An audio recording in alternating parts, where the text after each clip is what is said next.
Hey everyone, it's the Nitty Professor, here to address a topic that is important to a number of people in my life, and that is, what if the holidays just aren't for you?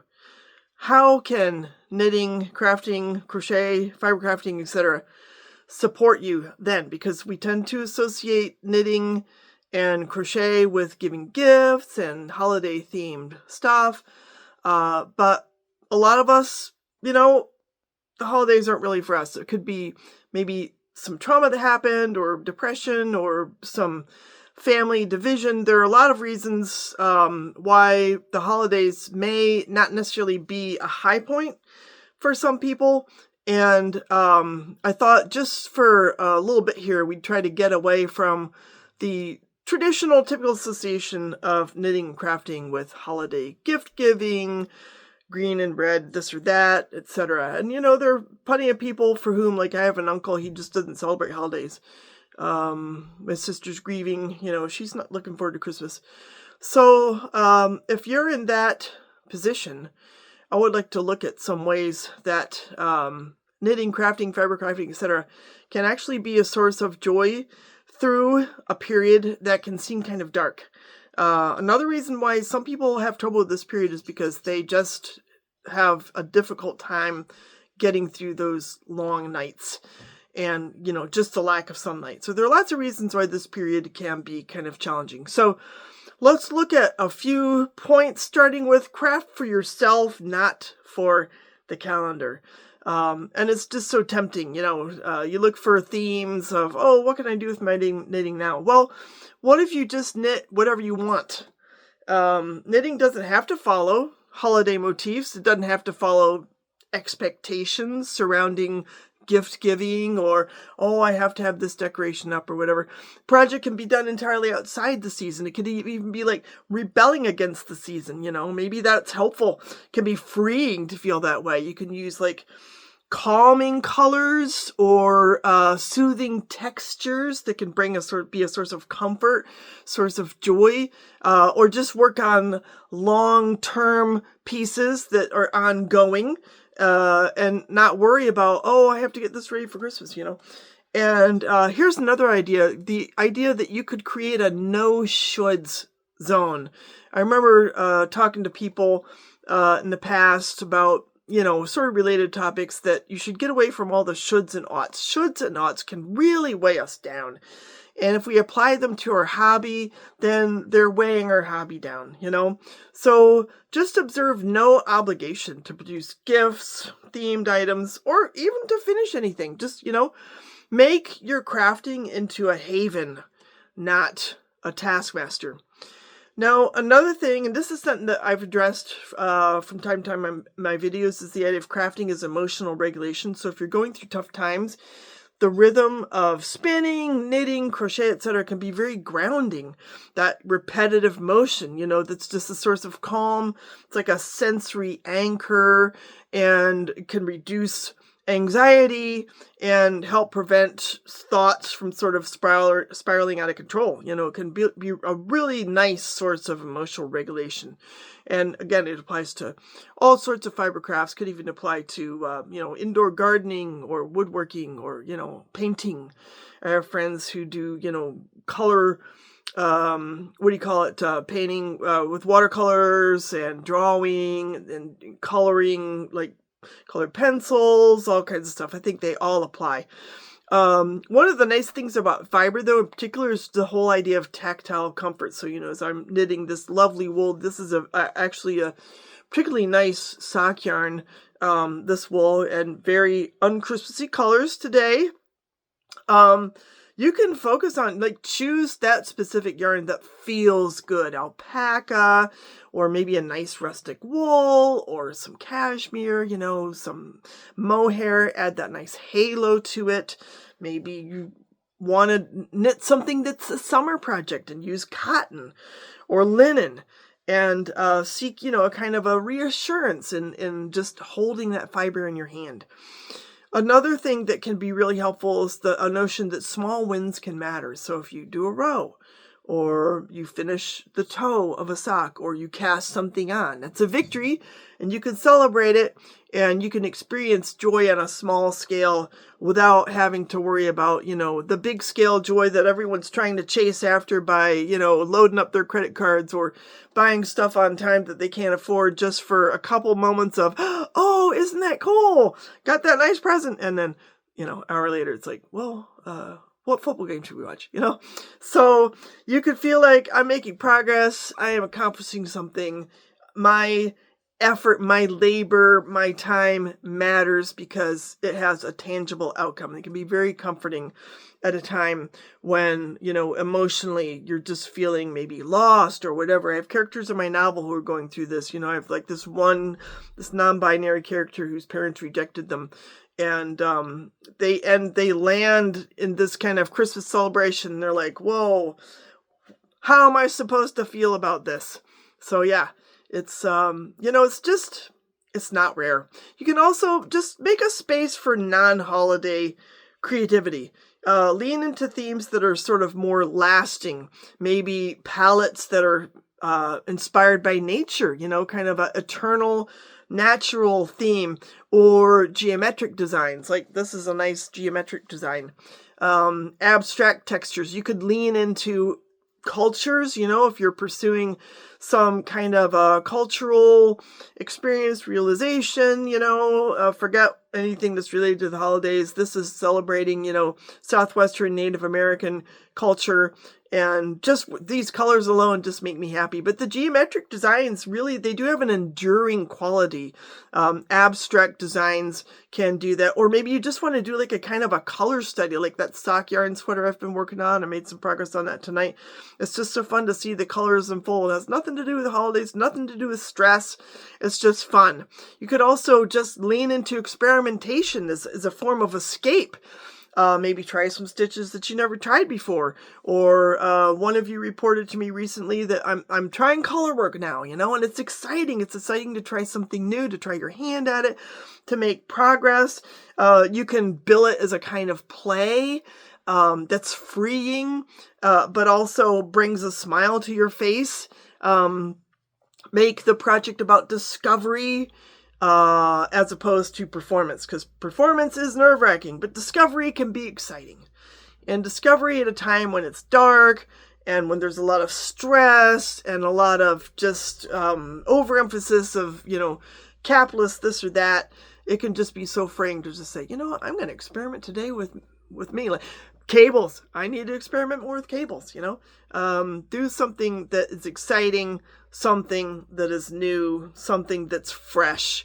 You can even look at it from the angle of creative rebellion. We're going to rebel against this period that's kind of driving me nuts because, maybe I lost my brother 3 years ago, or, I had was in the hospital, whatever, just banish those thoughts by rebelling and embracing whatever it is about your hobby that brings you joy. Maybe you could knit bright summer colors, or if you want to sort of embrace the feelings that you're working through, you could knit something that's moody, something that is dark, or something that is maybe complex and it kind of mirrors the emotions that are going on. Excuse me. What are some other things that can help? Crafting is connection. Some people have like crafting parties at this time of year. So our guild is going to meet at a nice restaurant as opposed to the library. And we'll get to enjoy dessert, tea, whatever we want. It's going to be really fun. And, we don't necessarily call it a holiday party. So it's a party, right? But, every month really we do something that's brings joy, brings community, brings a sense of belonging, a sense of connection.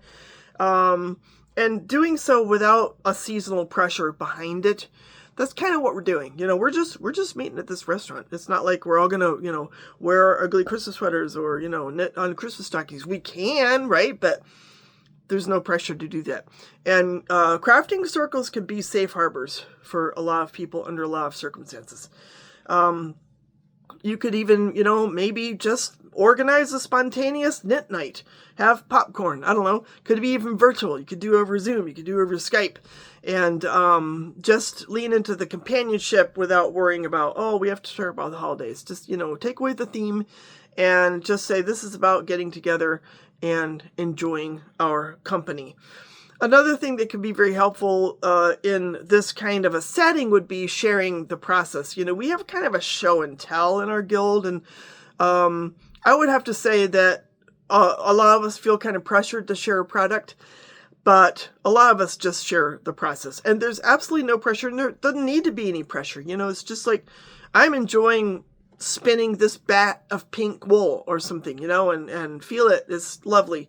Or I'm learning a new stitch. Somebody's learning Tunisian crochet, Tunisian knitting, and giving it a try. Or even talking about stuff that they made a long time ago that just resurfaced, Just talk about whatever makes sense without having to worry about, oh, did you finish your Christmas stocking? No, gonna be too late. Doesn't matter. Sometimes you can even, share stuff on social media to sort of encourage each other. Send pictures of, could be just even about yarn or textures or works in progress, so that we're feeling connected, but we're not expecting anything particular to come of it. Just the joy of even creation, seems like a strong word. The joy of the process, the joy of the activity, the joy of the rhythm of making, the joy of making. Let's put it that way. I like that. The joy of making. Here's another thing that you could do, especially in the community. Craft for causes as opposed to crafting for Christmas. So instead of crafting, your stockings, your hats, or whatever, maybe you could craft for mutual aid or shelters or community groups or hospitals or nursing homes. So you can channel your emotional heaviness into tangible crafts that have a recipient who will benefit and bring you a feeling of accomplishment and of worthiness that is disconnected from the idea of, Christmas gift giving. Another thing that can come up is the idea of using craft or knitting, fiber crafting to navigate your depression, to navigate your trauma, to navigate your grief.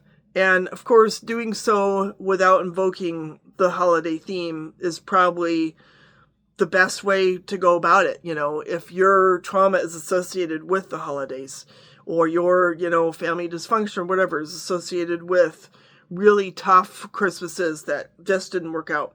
So maybe it could be memories that are disengaged from the holidays, knitting with a loved one's favorite color or a favorite fiber, can be a way to sort of give that grief some space, but also not dig at the wounds, which is a real risk at this time of year. Maybe you could think in terms of distraction projects, something that's like, okay, I need to take my mind off. I just need to take my mind off.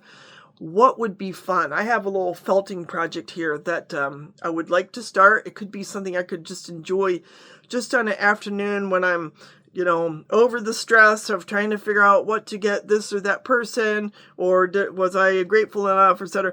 I'm just going to sit down for an hour and felt this silly little snail. It's distracting. It's going to occupy me. It's cute. You can maybe, again, try something new. Try, maybe, okay, I'll try some lace. You could just make a swatch, make it for fun. Use the yarn as a way, again, to ground yourself, hold it between your fingers, do some breathing exercises, and turn your crafting into maybe just a little ritual just to bring you a moment of joy, a moment of release or relief, or of self-love. Don't forget to let yourself opt out. Not crafting for the season is valid. The holidays don't get to claim knitting. You can put away all your red yarn, your green yarn, and just knit with turquoise and tan, And sometimes we just really need that at this time of year. There's just a lot of pressure to make this perfect season. I have a son coming home and he's like, I want everything to be beautiful and, great gift giving and wrapping and the tree and all this stuff. And it's like, okay, I gotta, it's a pressure, and there are times when it's like, okay, I just gotta take my mind off of that, and I'm gonna knit with some turquoise and I'm gonna wear my orange sweater, and then I'll be able to go back to it. And it's going to be great. So sometimes, we can just get overwhelmed, and you can just put away the holiday themed crafting items and just take a little break. You can even look on resting as kind of its own craft, sometimes just don't knit, maybe that's the best thing you can do, is just to say, well, I feel really pressured into, knitting, crocheting something that is holiday themed. Okay, I'm just not going to do it. Could be an option, right? Sometimes just taking a break is another act of self-care, and we certainly don't need to look on it as a kind of failure. So I think using crafting as a resistance to all the forces that are swirling around us at this time of year is wise, and is also a way of respecting our own needs, which is really important. Sometimes we just got to survive the holidays. That's just the way it is, I kind of felt that way over Thanksgiving. It was like stuff wasn't quite going my way. There were storms, and my son was having a difficult situation. And I survived, and part of how I survived was by knitting whatever the heck I wanted. Just keep in mind that your craft doesn't know the season, anything. Knitting can be reclaimed as something that's deeply personal, and that has a healing dimension that we should avail ourselves of. We shouldn't just pretend that, the only reason we're doing it is because of whatever external pressures we're sort of bowing into. We, look on how can knitting heal me, and take that seriously. It's a good thing to do for yourself. You can also sort of use stitching as kind of a declaration. I am tending to myself. I am doing what I need to do for me. Reclaim a little time, a little space for yourself, and you will actually feel empowered. It will make you feel whole. So those are some of the thoughts that I have for you today. I'd love to know, if that's something that you're interested in talking about, if you have some comments about how you use your crafting as a way to get through the holidays, because again, not all of us really see everything about Christmas as joyful and incredibly happy. It could be a reminder of some bad things that went down. How do you get through it? Maybe you have some other ideas for how we can leverage this wonderful craft as a way to turn a troubling holiday season into a beautiful period of rest and refreshment. I hope you all are having a great December, and look forward to your comments. I thank you for tuning in, and we'll talk soon. Ciao.